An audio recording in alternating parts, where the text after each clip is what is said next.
नमस्कार। आउँदै गरेको 2082 सालको बडा दशैंको चतरा अस्पताल परिवारको तर्फबाट र म व्यक्तिगत डाक्टर नवीना देवीको तर्फबाट सम्पूर्णमा हार्दिक मङ्गलमय शुभकामना व्यक्त गर्न चाहन्छु। यो दशैंले तपाईलाई र तपाईको घर परिवारमा खुशी, हाँसो, सफलता र समृद्धि सँगसँगै स्वास्थ्यमा पनि वृद्धि होस्, फाइदा होस् भन्ने शुभकामना व्यक्त गर्न चाहन्छु। आउँदै गरेको दशैंमा हाम्रो चलन के छ भन्दाखेरि हामीले जेनरली रातो मासुहरू अलिकति ज्यादा सेवन गर्छौँ। कोल्ड ड्रिङ्क्सहरू गर्मी घटाउनको लागि कोल्ड ड्रिङ्क्सहरू ज्यादा सेवन गर्छौँ र सँगसँगै मद्यपान पनि गर्ने गरेका छौँ।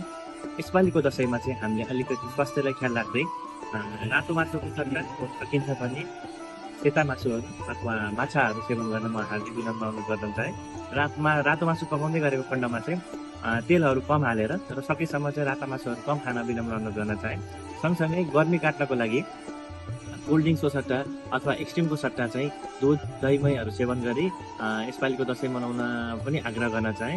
र मद्यपानको खण्डमा चाहिँ सकेसम्म सकिन्छ भने मद्यपान सेवन नगरिकन र आफ्नो घर परिवारलाई खुसी, हाँसो, सफलताका साथसाथै यो दशैंमा चाहिँ स्वास्थ्यलाई पनि विशेष ध्यान गरेर दशैं मनाउन सम्पूर्णमा हार्दिक अनुरोध गर्दै यो दशैंले सबै राम्रो होस् भन्दै चतरा अस्पतालको तर्फबाट र फेरि पनि म व्यक्तिगत डाक्टर नवीना देवीको तर्फबाट हार्दिक मङ्गलमय शुभकामना व्यक्त गर्न चाहन्छु।